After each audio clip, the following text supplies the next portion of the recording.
Hello, welcome to my review of Wolfman. I wrote a review and now I'm going to do this video.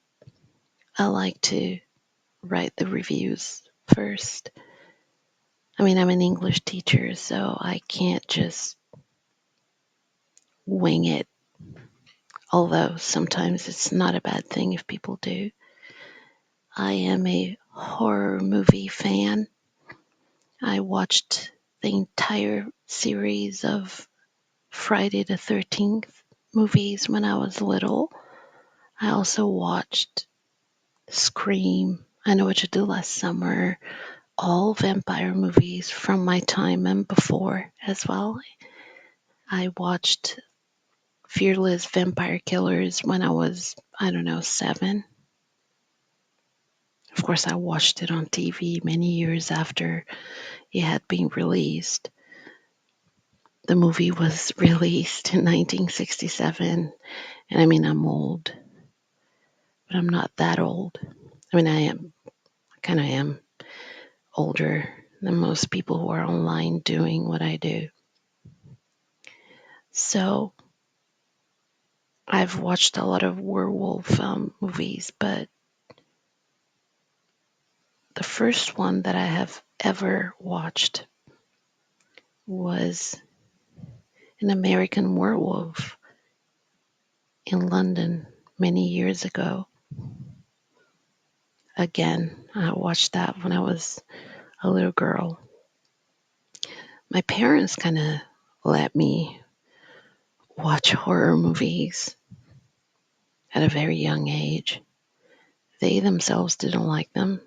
I remember sitting with my dad in the living room and we're watching TV and something called The House of Terror came on, which was a series every Thursday night. They would show horror movies. And at the very beginning, my dad was sitting with me and I think he figured I'll just sit here with her. It was 1982 and my brother had just been born. He was a baby and I was very attached to my parents and I had been an only child for such a long time. So my dad was sitting with me in the living room watching TV and that came on and he probably just wanted to spend time with me since all the attention was going to the baby and I don't know, I might have been a bit jealous.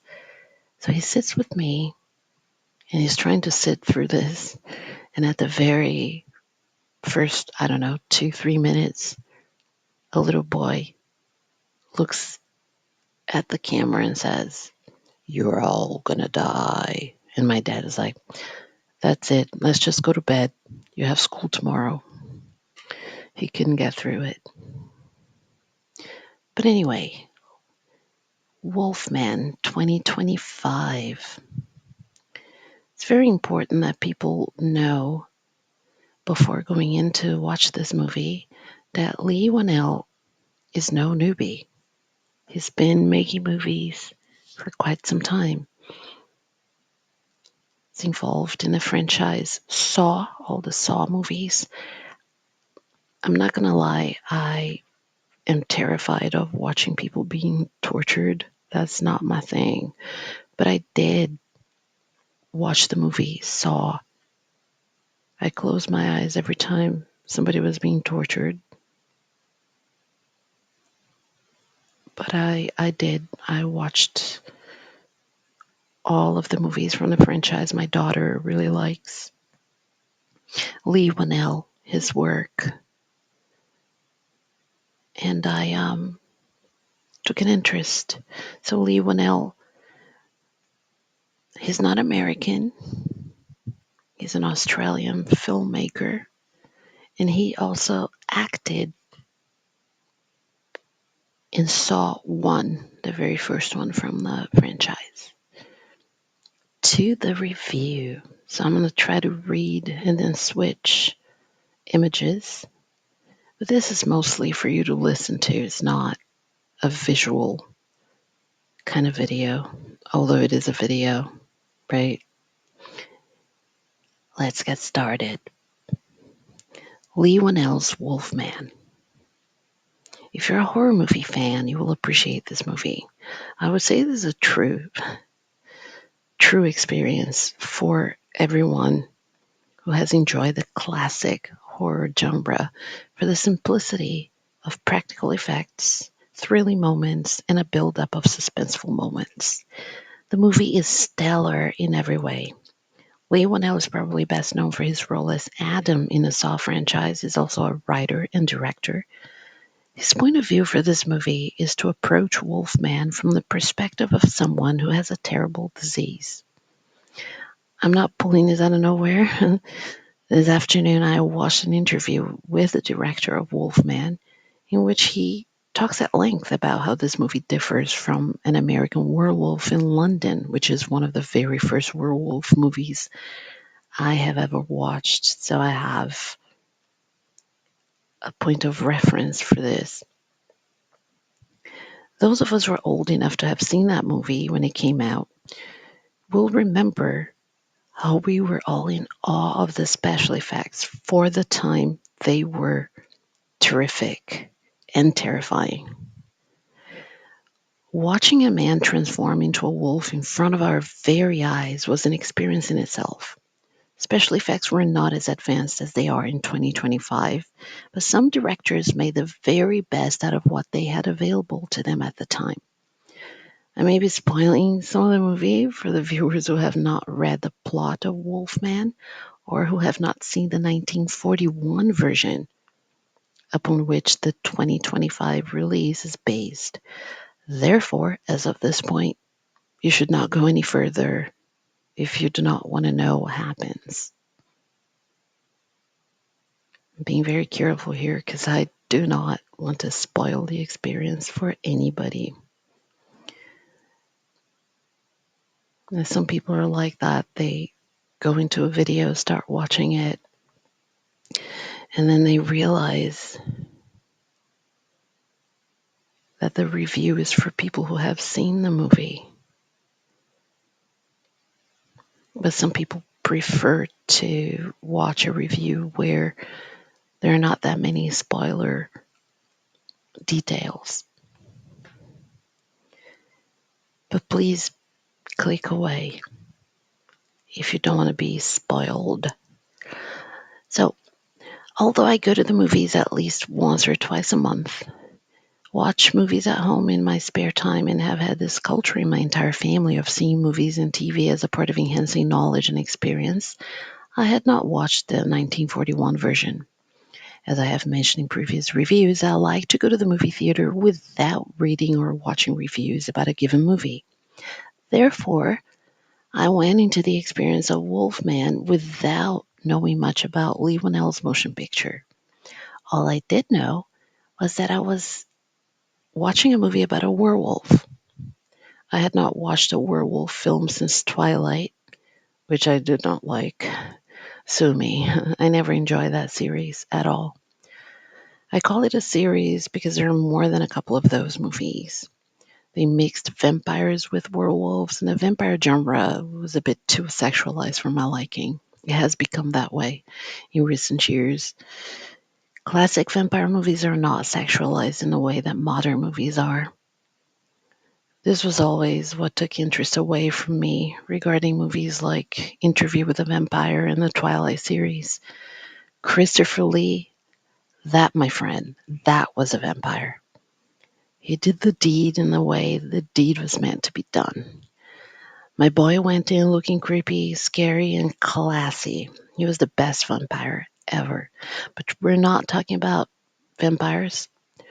We're talking about werewolves, especially this one, Wolfman. And I get why this is referred to as Wolfman and not the werewolf or something like that or to that effect, because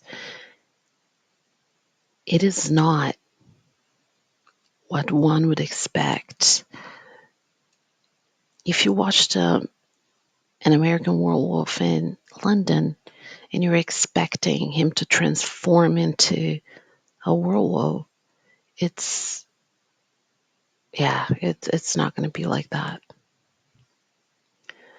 People are calling it Blumhouse's Wolfman. I call it Lee Whannell's Wolfman. Is his baby. He and his wife wrote the script for that one.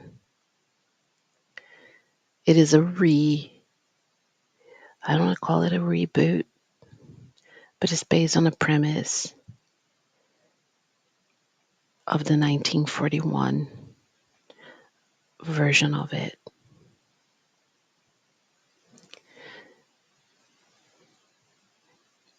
I don't know if everyone has seen the trailer or not, or if they like to watch the trailer before they watch the movie. I myself had not even watched the trailer, to be honest. Wolfman has a classic horror movie feel. It feels like you're watching a horror movie, like a classic one. The actors in this movie are not super famous or well known actors. They're good actors. Moreover, they do not take away from the story being told. When a Megan Fox or an Angelina Jolie or even a Jennifer Aniston, although I cannot see her play anything but Rachel, except for when she did The Good Girl. When they're in a movie, all eyes are on how gorgeous their skin and hair look, how young they still look, or how bad their plastic surgery looks, something like that. In the blink of an eye, the movie loses the appeal of the story. In Wolfman, the classic short haired blonde plays the final girl, if you will. Those of you who watch a lot of horror movies, you know what I'm talking about when I say the final girl. The final girl in a movie. That girl who survived the entire carnage of a given movie. So the final girl here is a short-haired blonde. And the significance of that, for those of you who watched Psycho, the original, not the Vince Vaughn one. I mean, the Vince Vaughn one had Anne H. and Anne Hatch. Do you call her Anne H. or Anne Hatch? May she rest in peace, by the way. So the short-haired blonde woman gives it a very classic feel. So the final girl in here is that girl. Well, technically, there are two final girls in the movie. Matilda Firth, who plays the daughter, also makes it until the end. Spoiled it for you. Julia Garner tends tends to be like, how do I put it to you? Very dramatic, but by the same token, she is very real and natural to where you feel like, yeah, that's really happening to her. She lends an amazingly unique classic horror movie vibe to Wolfman. Her presence in every scene is felt with subtlety and care. She does not overpower the movie. She gives just the right amount of herself to her character to make it believable. When she comes home from work, we working moms can feel her frustration at having the husband talk to us the way she's talked to by her husband as soon as she walks in the door and she's on the phone. When she's filled with despair in a claustrophobic little universe of the house in the middle of nowhere with her husband deteriorating in health and becoming this shell of himself, we empathize with her. Blake, Charlotte, and Ginger are a family like many others. While Charlotte works outside the home and Blake stays at home to tend to their kid, this is where our story becomes more modern than the classics. In a classic film from the 50s, a mom would not be working outside the home, right? It would have been a dad bringing home the bacon. We slowly go into their lives, and as we, aw, Whenever we see Blake as a cute daddy to Ginger, the little girl, the viewers are rooting for this family. From the get-go, we're rooting for them. We want to see them do well. We know we're watching a horror movie, and anytime everything is going to go sour, but we want to watch them until the end, hoping that they all make it, which sometimes is the case, right? We watch a horror movie and we like the family, and we watch them go through ups and downs and chases and watching other people die, all of that. But we know they're going to make it. And sometimes we don't know if they're going to make it, but we want them to make it. We're rooting for them from beginning. You were the last person. So we want them to make it. And that's how I felt from the beginning. I wanted them to make it to the end. And so I'm just a spoiler alert. He doesn't make it. He absolutely does not make it to the end.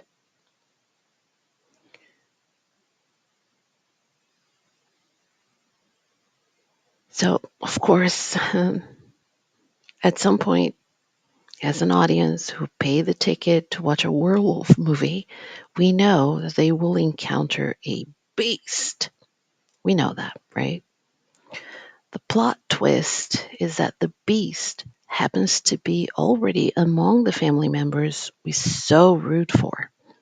After an accident in the woods, being stuck in a car on top of a tree, Blake gets either scratched or bitten by a werewolf.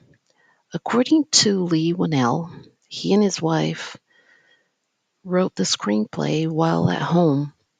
During those times that we were all heavily impacted by, the entire world was at home and wasn't allowed to go anywhere. I'm not going to say the name of that situation because I want this video to get some views. I don't know, maybe 15, 20 views.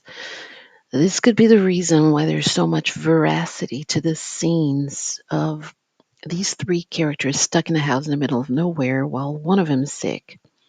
What had initially been a trip to the countryside, meant to collect his late father's belongings from his childhood, and that's his childhood home. We have flashback scenes in the very beginning. We begin the movie by examining a slice of Blake's life as a child with his hunter father in the woods when they have an encounter with what we'll later know as a wolf man. And it turned into a nightmare for this family. It was supposed to be just a nice countryside outing. So the backstory for the wolf man was that a hiker had disappeared in the woods and was said to be suffering from face of the wolf syndrome or something to that effect. We can infer that Blake's father was suffering from that syndrome as well. Perhaps he was bitten or scratched by the hiker, at the time already turned into a werewolf. So Winnell's narrative gives the audience an opportunity to figure these aspects all out on our own. We're not told these things happen. We infer, we make an inference from different scenes. Just like in Jaws, you don't see the shark straight away. There's a build up to that moment. The same goes for Wolfman. We're not spoon fed details or plot twists. You have to be smart and pay attention to detail, otherwise, you're not going to get it. My daughter and I sat throughout the entire movie feeling every emotion, jumping when we were scared, feeling compassion for Blake when he was losing touch with his human self, rooting for Ginger and Charlotte as they try to escape the Wolfman.